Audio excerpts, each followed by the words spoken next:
Hello students, welcome to your Bidur academy. मैं प्रदीप कुमार आपके सामने उपस्थित हूँ इंडियन पॉलिटी का नेक्स्ट पार्ट लेकर, जिसमें आज हम डिस्कस करेंगे पंचायती राज से रिलेटेड वो सभी क्वेश्चंस जो अब तक रेलवे ने एग्ज़ाम में पूछे हैं और ये क्वेश्चंस आगे आने वाले सभी एग्ज़ाम्स में पूछे जाएंगे। तो स्टार्ट करते हैं आज का सेशन। उससे पहले अभी तक आपने चैनल को सब्सक्राइब नहीं किया है तो चैनल को सब्सक्राइब कर लीजिए और वीडियो को ज़्यादा से ज़्यादा अपने दोस्तों में शेयर कर दीजिए। स्टार्ट करते हैं आज का पहला क्वेश्चन। आज का पहला क्वेश्चन है कि इनमें से कौन सा विकल्प ग्राम पंचायतों का कार्य नहीं है। तो इसका सही जवाब हो जाएगा ऑप्शन बी। ब्लॉक समितियों के बजट की जांच और अनुमोदन करना ये ग्राम पंचायतों का कार्य नहीं है। बाकी स्थानीय सार्वजनिक संसाधनों का प्रबंधन करना, स्थानीय करों का संग्रह करना, ग्राम सुविधाओं का विकास करना, ये सभी कार्य ग्राम पंचायत के कार्यों के अंतर्गत आते हैं। ब्लॉक समितियों के बजट की जांच और अनुमोदन का कार्य ग्राम पंचायत का नहीं है। विकल्प बी सही है। और यहाँ पर ग्राम पंचायतों के कार्य स्थानीय सार्वजनिक संसाधनों का प्रबंधन करना, स्थानीय करों का संग्रह करना और ग्राम स्तरीय सेवाओं और सुविधाओं का विकास करना।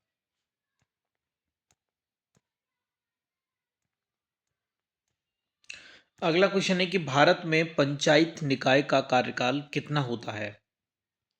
तो इसका सही जवाब हो जाएगा ऑप्शन ए, 5 वर्ष का होता है भारत में पंचायत निकाय का कार्यकाल।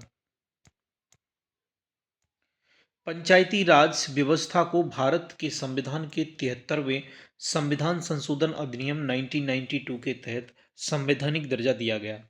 भारत में पंचायत निकाय का कार्यकाल 5 वर्ष होता है। पंचायती राज व्यवस्था ग्रामीण भारत की स्थानीय स्वशासन प्रणाली है। पंचायती राज संस्थाएं तीन हैं: ग्राम स्तर पर ग्राम पंचायत और ब्लॉक स्तर पर पंचायत समिति, जिला स्तर पर जिला परिषद। अगला क्वेश्चन, ये क्वेश्चन नंबर 703 है और इससे पहले के सभी क्वेश्चंस आप देखना चाहते हो तो इससे पहले जो हमने वीडियो अपलोड कर रखी हैं आप प्ले लिस्ट में जाकर के चेक कर सकते हो और वहाँ से जाकर के सारी वीडियो 1 बाय 1 वॉच कर सकते हो। जो छात्र एनटीपीसी की तैयारी कर रहे हैं या ग्रुप डी की तैयारी कर रहे हैं उनके लिए ये सेशन काफ़ी महत्वपूर्ण है, क्योंकि यहाँ पर हम रेलवे के प्रीवियस ईयर में आए हुए सभी क्वेश्चंस डिस्कस करते हैं और ये क्वेश्चंस आगामी एग्जाम में भी 100% आते हैं। ठीक है, क्योंकि आप किसी भी एग्जाम की तैयारी कर रहे हो 60 से 70% क्वेश्चंस रिपीट होते हैं। न्याय पंचायत का प्रमुख कौन होता है? अगला क्वेश्चन, तो इसका सही जवाब हो जाएगा ऑप्शन सी, सरपंच। न्याय पंचायत का प्रमुख कौन होता है? सरपंच। भारत के 73वें संविधान संशोधन अधिनियम 1992 द्वारा पंचायत राज संस्थान को संवैधानिक दर्जा प्राप्त हुआ। न्याय पंचायत ग्राम स्तर की न्यायपालिका होती है जिसका प्रमुख वहां का सरपंच होता है, जहां ग्रामीण स्तर पर विवाद निष्पक्ष तथा प्राकृतिक न्याय के सिद्धांत के आधार पर सुलझाए जाते हैं। 24 अप्रैल 2022 को 12वां राष्ट्रीय पंचायती राज दिवस मनाया गया। अगला क्वेश्चन है, संविधान का 73वां संविधान संशोधन 20 लाख से कम जनसंख्या वाले राज्यों को राज्य के स्थानीय शासन में न्यूनतम डैश संरचना का अधिकार देता है। तो इसका सही जवाब हो जाएगा ऑप्शन बी, द्विस्तरीय। संविधान का 73वां संविधान संशोधन 20 लाख से कम जनसंख्या वाले राज्यों को राज्य के स्थानीय शासन में न्यूनतम द्विस्तरीय संरचना का अधिकार देता है। संविधान का 73वां संशोधन 20 लाख से कम जनसंख्या वाले राज्यों को राज्य के स्थानीय शासन में न्यूनतम द्विस्तरीय संरचना का अधिकार देता है। अशोक मेहता समिति 1978 ने द्विस्तरीय पंचायती राज व्यवस्था की सिफारिश की थी और बलवंत राय मेहता ने त्रिस्तरीय। निम्नलिखित में से किसका निर्वाचन नगर निगम में होता है? बताइए। तो इसका सही जवाब हो जाएगा ऑप्शन डी, ठीक है, पार्षद का। पार्षद का निर्वाचन नगर निगम में होता है। पार्षद का चुनाव नगर निगम में होता है, जबकि सुरक्षा कर्मचारी प्रशासनिक कर्मचारी व आयुक्त नियुक्त कर्मचारी हैं, न कि निर्वाचित कर्मचारी। नगर निगम का निर्माण बड़े शहरों जैसे दिल्ली, मुंबई, हैदराबाद, बंगलुरु तथा अन्य शहरों के लिए है। नगर निगम में तीन प्राधिकरण हैं, जिसमें परिषद, स्थायी समिति तथा आयुक्त आते हैं। अगला है कि 74वें संविधान संशोधन अधिनियम में ग्रामीण और शहरी क्षेत्र के बीच संक्रमणकालीन क्षेत्र के लिए डैश का प्रावधान है। तो इसका सही जवाब हो जाएगा ऑप्शन ए, नगर पंचायत। 74वें संविधान संशोधन अधिनियम में ग्रामीण और शहरी क्षेत्र के बीच संक्रमणकालीन क्षेत्र के लिए नगर पंचायत का प्रावधान है।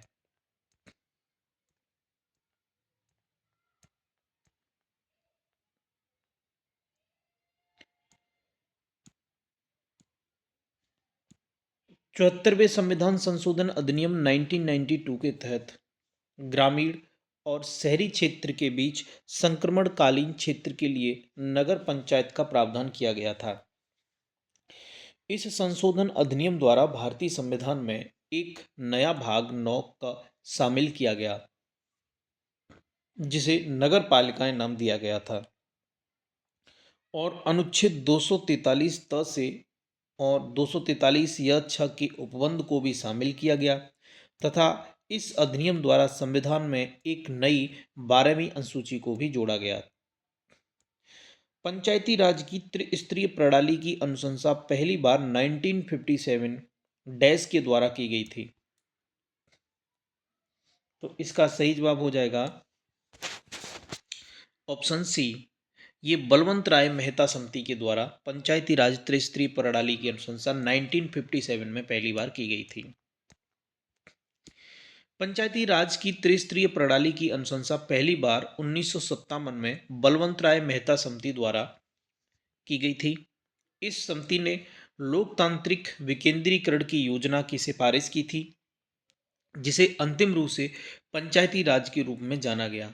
73वें संविधान संशोधन द्वारा भारतीय संविधान में एक नया भाग 9 सम्मिलित किया गया, जिसे पंचायतें कहा जाता है, जिसके अंतर्गत अनुच्छेद 234 से 243 के प्रावधान सम्मिलित हैं। यहाँ पर आई थिंक ये गलत है, 243 से 243 के प्रावधान, ये करेक्ट होना चाहिए। भारतीय संविधान में संवैधानिक संशोधनों के माध्यम से कितने विकास एवं कल्याण संबंधी विषयों को राज्य से पंचायती राज संस्था में स्थानांतरित किया गया है? तो इसका सही जवाब हो जाएगा ऑप्शन ए, 29। भारतीय संविधान में संवैधानिक संशोधनों के माध्यम से 29 विकास एवं कल्याण संबंधी विषयों को राज्य से पंचायती राज संस्था में स्थानांतरित किया गया है। 73वें संविधान संशोधन अधिनियम 1992 द्वारा पंचायतों को संवैधानिक दर्जा प्रदान किया गया तथा विकास एवं कल्याण संबंधी 29 विषयों को राज्य से पंचायती राज संस्थाओं को स्थानांतरित किया गया। भारत में बलवंत राय मेहता को त्रिस्तरीय पंचायती राज व्यवस्था का शिल्पकार कहा जाता है। अगला है कि निम्नलिखित में से किस अधिनियम का उद्देश्य अनुसूचित क्षेत्रों के पंचायतों से संबंधित संविधान के भाग 9 के प्रावधानों को विस्तारित करना था? इसका सही जवाब हो जाएगा ऑप्शन डी, पेशा अधिनियम 1996। इसका उद्देश्य अनुसूचित क्षेत्रों के पंचायतों से संबंधित संविधान के भाग 9 के प्रावधानों को विस्तारित करना था। पेशा अधिनियम 1996 में पंचायतों से संबंधित संविधान के भाग 9 के प्रावधानों को अनुसूचित क्षेत्रों में विस्तारित करने के लिए अधिनियम नियत किया गया था। अगला है कि पंचायती राज संस्थाओं में 73वें संविधान संशोधन द्वारा लाए गए परिवर्तनों के बाद भारत के सभी राज्यों में एक समान डैश स्तरीय पंचायती राज संरचना है। तो इसका सही जवाब हो जाएगा ऑप्शन ए, यह त्रिस्तरीय पंचायती राज संरचना। पंचायती राज संस्थाओं में 73वें संशोधन द्वारा लाए गए परिवर्तनों के बाद भारत के सभी राज्यों में एक समान तीन स्तरीय पंचायती राज संरचना है। ग्राम पंचायत, पंचायत समिति और जिला परिषद।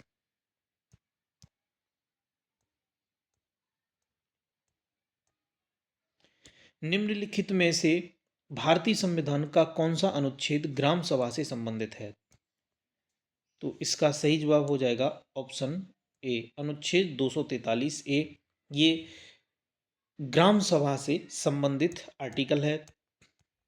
भारतीय संविधान का भाग 9 अनुच्छेद 243 ए में ग्राम सभा का वर्णन है। ग्राम सभा ग्राम स्तर पर पंचायत के क्षेत्र के भीतर समाविष्ट किसी ग्राम से संबंधित निर्वाचक नामावली में रजिस्ट्रीकृत व्यक्तियों से मिलकर बना निकाय अभिप्रेत है।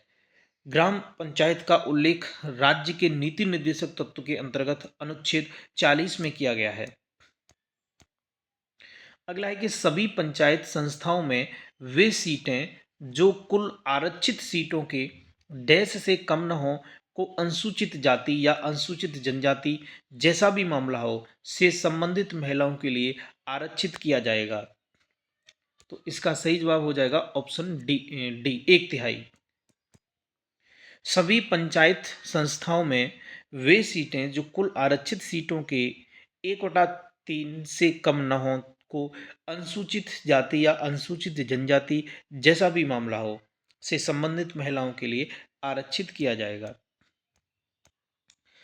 पंचायती राज संस्थान भारत में स्थानीय स्वशासन की एक प्रणाली है। इस प्रणाली के 3 स्तर हैं: ग्राम पंचायत ग्राम स्तर पर, पंचायत समिति मध्यवर्ती स्तर पर, जिला परिषद जिला स्तर पर।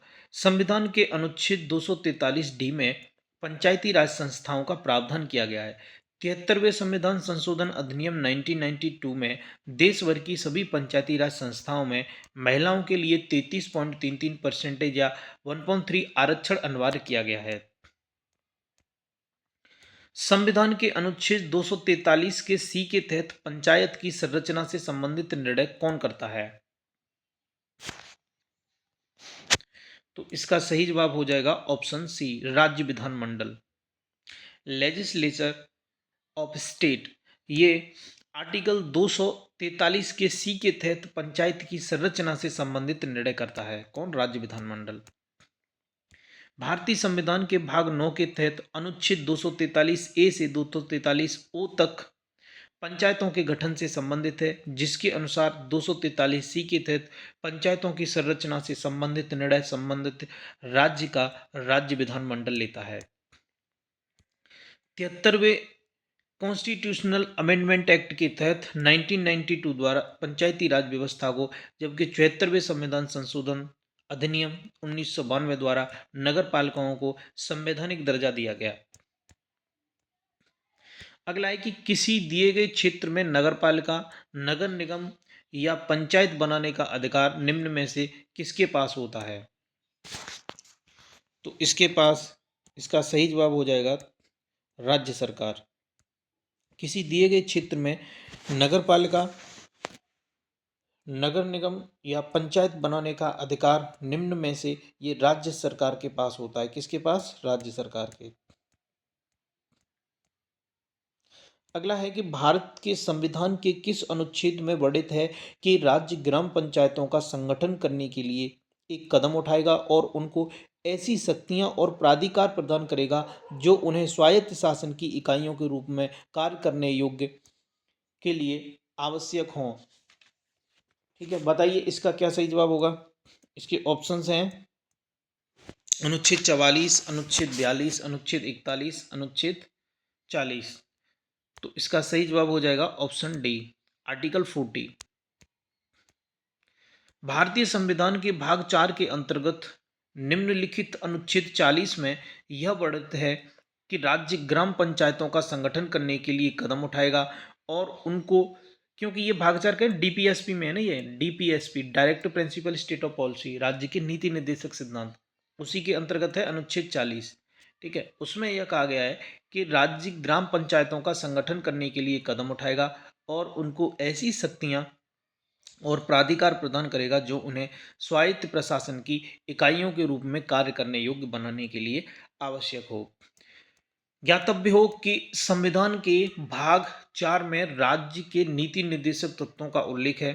संविधान के 73वें संविधान संशोधन अधिनियम 1992 द्वारा ग्राम पंचायतों को संवैधानिक दर्जा प्रदान किया गया, जबकि 74वें संविधान संशोधन द्वारा नगर पालिका या नगर पंचायत को संवैधानिक दर्जा दिया गया। अगला है, पंचायत के गठन से संबंधित अनुच्छेद 243 डी किससे संबंधित है? तो इसका सही जवाब हो जाएगा पंचायतों में सीटों के आरक्षण से संबंधित है, अनुच्छेद 243 डी। पंचायत के गठन से संबंधित अनुच्छेद 243 डी पंचायत में सीटों के आरक्षण से संबंधित है।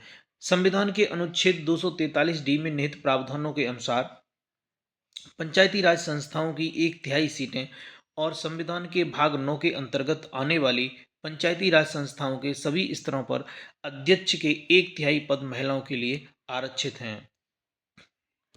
प्रत्येक ग्राम पंचायत का प्रतिनिधित्व कितने सरपंच करते हैं? इसका सही जवाब हो जाएगा ऑप्शन ए, एक। एक होता है सरपंच जो प्रत्येक ग्राम पंचायत का प्रतिनिधित्व करता है। प्रत्येक ग्राम पंचायत का प्रतिनिधित्व एक सरपंच करता है, जिसे ग्राम प्रधान कहा जाता है। भारतीय संविधान के अनुच्छेद 243 ए में ग्राम सभा का उपबंध है। सभी पंचायत संस्थाओं में पदों का कितना भाग महिलाओं के लिए आरक्षित होता है? इसका सही जवाब हो जाएगा ऑप्शन बी 1.3। संविधान के अनुच्छेद 243 डी में निहित प्रावधानों के अनुसार संविधान के भाग 9 द्वारा पंचायती राज संस्थाओं के सभी स्तरों पर 1.3 सीटें महिलाओं के लिए रिजर्व होती हैं। भारतीय संविधान का डैश पंचायतों से रिलेटेड भाग है, तो इसका सही जवाब हो जाएगा ऑप्शन सी, भाग 9। भारतीय संविधान के भाग 9 में पंचायतों से संबंधित उपबंधों की चर्चा अनुच्छेद 243 में की गई है। भाग 9 में पंचायतें नामक शीर्षक के तहत अनुच्छेद 243 से 243 तक पंचायती राज से संबंधित उपबंध हैं। निम्न में से कौन सा केंद्र सरकार के क्षेत्राधिकार के अंतर्गत आता है, यानी केंद्र सरकार के ज्यूरिसडिक्शन के अंतर्गत आता है? तो बताइए इसका क्या सही जवाब हो जाएगा? तो इसका सही जवाब यही हो जाएगा, पहला ही, छावनी परिषद यानी कैंटोनमेंट बोर्ड, ये केंद्र सरकार के क्षेत्राधिकार के अंतर्गत आता है।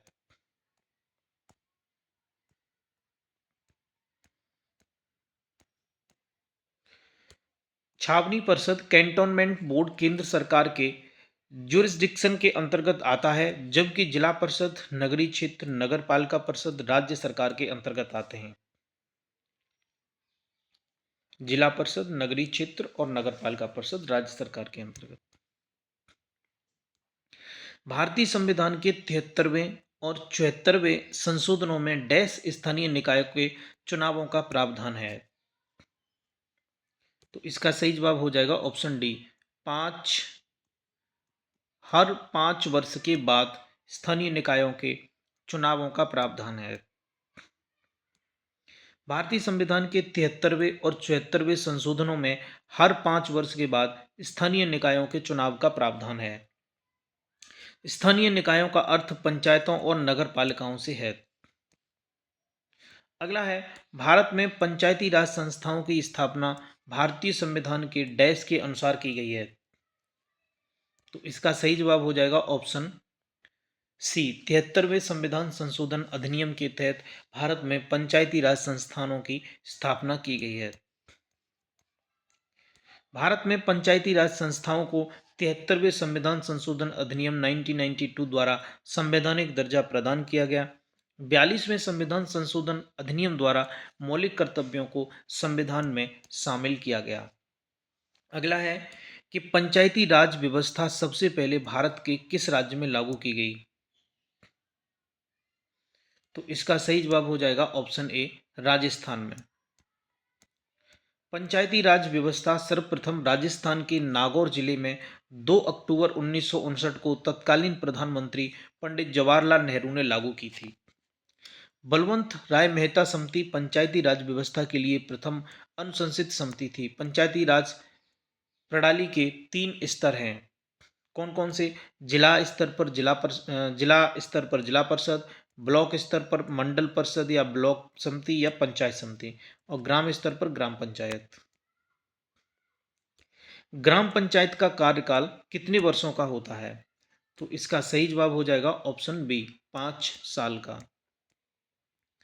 ग्राम पंचायत का कार्यकाल 5 वर्षों का होता है। पंचायत ग्रामीण क्षेत्रों के लिए अनुच्छेद 243 बी के तहत गठित स्वशासन की एक संस्था है।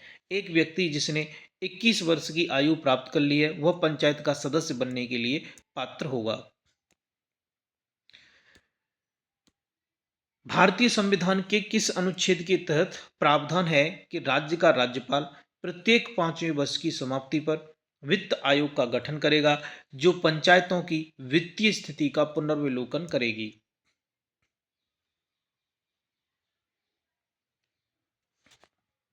तो इसका सही जवाब हो जाएगा ऑप्शन सी। 243 का आई आर्टिकल ये कहता है कि राज्य का राज्यपाल प्रत्येक 5वें वर्ष की समाप्ति पर वित्त आयोग का गठन करेगा जो पंचायतों की वित्तीय स्थिति का पुनर्विलोकन करेगी।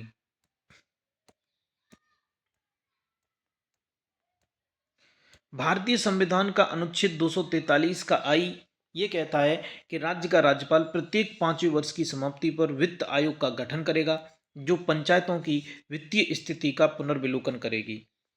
73वें संविधान संशोधन अधिनियम के तहत पंचायतों को अनुच्छेद 243 के रूप में संवैधानिक दर्जा मिला और 74वें संविधान संशोधन अधिनियम के तहत नगर पालिकाओं को संवैधानिक दर्जा मिला। 1992 के डैश संविधान संशोधन अधिनियम के द्वारा संविधान में भाग 9 पंचायत को जोड़ा गया। तो इसका सही जवाब हो जाएगा ऑप्शन डी, 73 में।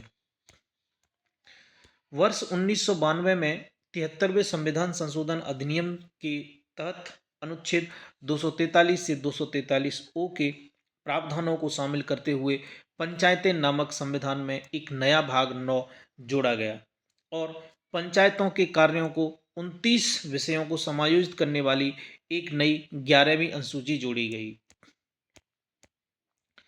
संबंधित पदनाम के दिए गए क्रम के अनुसार पंचायत संस्था की उपाधियों के सही क्रम का चयन करें। ग्राम पंचायत के अध्यक्ष, पंचायत समिति के अध्यक्ष, जिला परिषद के अध्यक्ष। तो इसका सही जवाब हो जाएगा ऑप्शन डी, मुखिया, उसके बाद प्रमुख, फिर अध्यक्ष।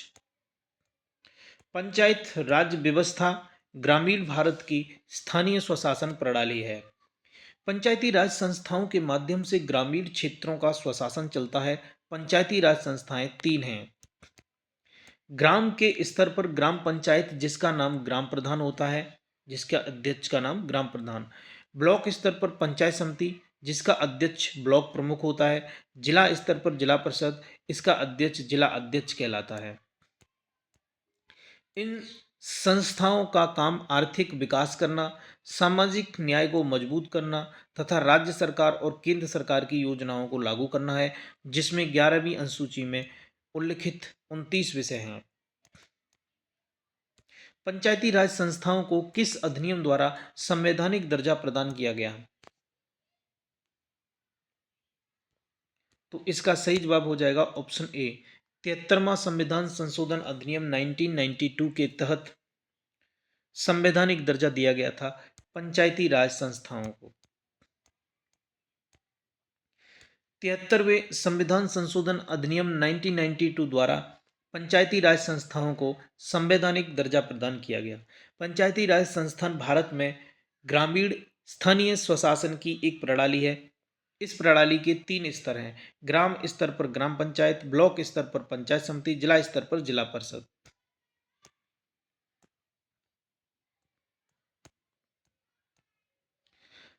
अगला क्वेश्चन है कि भारतीय संविधान में पंचायत के लिए कितने विषय स्वतंत्राधिकारी तथा सूचीबद्ध हैं? तो अभी पढ़ा था हमने थोड़ी देर पहले, 29 हैं। 1992 में 73वें संविधान संशोधन द्वारा पंचायती राज व्यवस्था को संवैधानिक दर्जा प्राप्त हुआ।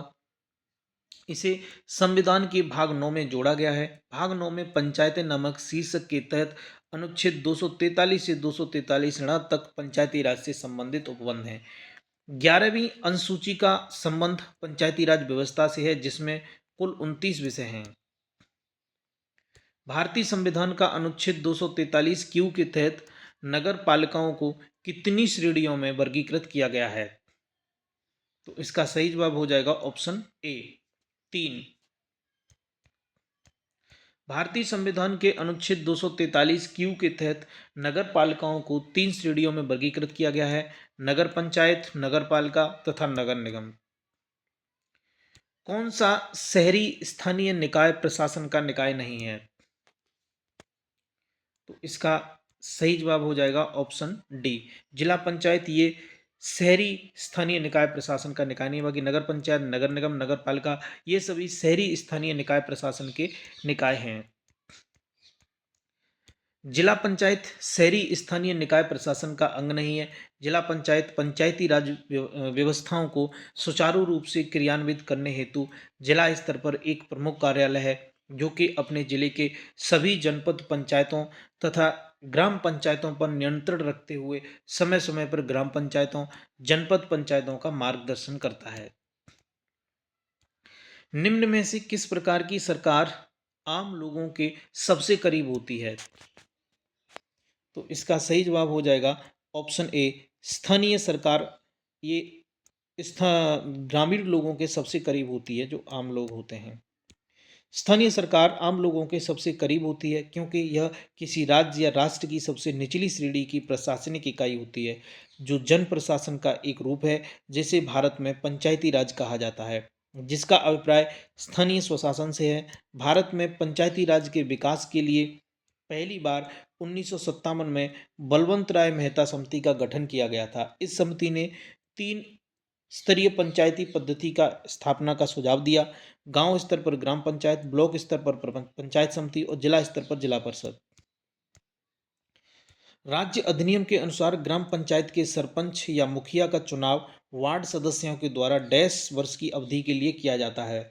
तो क्या होगा इसका सही जवाब, बताइए। इसका सही जवाब हो जाएगा ऑप्शन बी, 5 वर्ष। राज्य अधिनियम के अनुसार ग्राम पंचायत के सरपंच या मुखिया पंचायती राज व्यवस्था की सभी श्रेणियों में उनका चुनाव वार्ड सदस्यों द्वारा 5 वर्ष की अवधि के लिए किया जाता है। निम्न में से कौन सी संस्था या निकाय पंचायती राज की त्रिस्तरीय अवस्था में शामिल नहीं है? तो इसका सही जवाब हो जाएगा ऑप्शन बी, तहसील परिषद। बाकी ग्राम पंचायत, जिला परिषद और पंचायत समिति ये सभी त्रिस्तरीय व्यवस्था में, पंचायती राज की त्रिस्तरीय व्यवस्था में शामिल हैं। तहसील परिषद त्रिस्तरीय पंचायती राज व्यवस्था में शामिल नहीं है। त्रिस्तरीय पंचायती राज व्यवस्था में शामिल संस्थाएं ग्राम स्तर पर ग्राम पंचायत, ब्लॉक स्तर पर पंचायत समिति और जिला स्तर पर जिला परिषद है। 73वें संविधान संशोधन अधिनियम 1992 के तहत पंचायतों को संवैधानिक दर्जा प्रदान किया गया था। भारतीय संविधान की 11वीं अनुसूची में डैश विषय हैं, तो इसका सही जवाब हो जाएगा ऑप्शन बी, 29 विषय। भारतीय संविधान की 11वीं अनुसूची में 29 विषय शामिल किए गए हैं। इस अनुसूची को 73वें संविधान संशोधन अधिनियम द्वारा वर्ष 1992 में जोड़ा गया था। अगला क्वेश्चन है, कौन सी राज्य सरकार और नगर निगम के बीच मध्यस्थ की भूमिका निभाता है? इनमें से कौन है वो? तो इसका सही जवाब हो जाएगा ऑप्शन ए, नगर आयुक्त। ये नगर आयुक्त होता है जो राज्य सरकार और नगर निगम के बीच मध्यस्थ की भूमिका निभाता है। नगर आयुक्त राज्य सरकार और नगर निगम के बीच मध्यस्थ की भूमिका निभाता है। नगर आयुक्त भारतीय प्रशासनिक सेवा के अधिकारी होते हैं तथा नगर निगम के प्रशासनिक कर्मचारियों का मुखिया होता है। 74वें संविधान संशोधन अधिनियम 1992 द्वारा नगरीय संस्थाओं को संवैधानिक दर्जा प्रदान किया गया था। निम्न में से कौन सा कार्य स्थानीय निकायों के क्षेत्राधिकार के अंतर्गत नहीं आता है? तो इसका सही जवाब हो जाएगा ऑप्शन सी, कानून एवं व्यवस्था। ये स्थानीय निकायों के क्षेत्राधिकार के अंतर्गत नहीं आता है। बाकी स्वच्छता, जन स्वास्थ्य, जन्म और मृत्यु पंजीकरण, ये सभी स्थानीय निकायों के क्षेत्राधिकार के अंतर्गत आते हैं।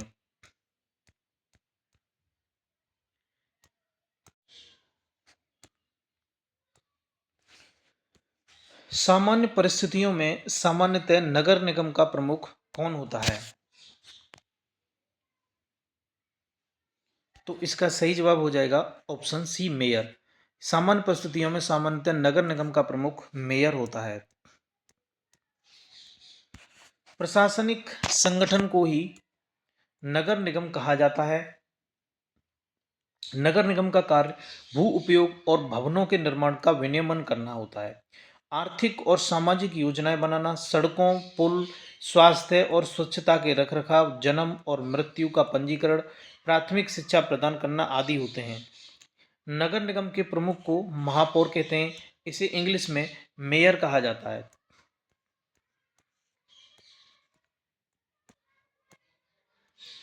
अगला है कि 1989 में किस समिति ने स्थानीय शासन को संवैधानिक मान्यता प्रदान करने का प्रस्ताव रखा था? तो इसका सही जवाब हो जाएगा ऑप्शन सी, पी के थुंगन समिति। 1989 में पी के थुंगन समिति ने स्थानीय शासन को संवैधानिक मान्यता प्रदान करने का प्रस्ताव रखा था। वर्ष 1989 में पी के थुंगन समिति ने स्थानीय शासन को संवैधानिक मान्यता प्रदान करने की सिफारिश की थी। एल एम सिंघवी समिति 1986 स्थानीय शासन को संवैधानिक मान्यता प्रदान करने की सिफारिश। अशोक मेहता समिति द्विस्तरीय पंचायती राज प्रणाली की सिफारिश। निम्न में से किस चुनाव में महिलाओं के लिए 1/3 सीटें आरक्षित होती हैं? तो इसका सही जवाब हो जाएगा ऑप्शन ए, पंचायती राज में महिलाओं के लिए 1/3 सीटें आरक्षित होती हैं।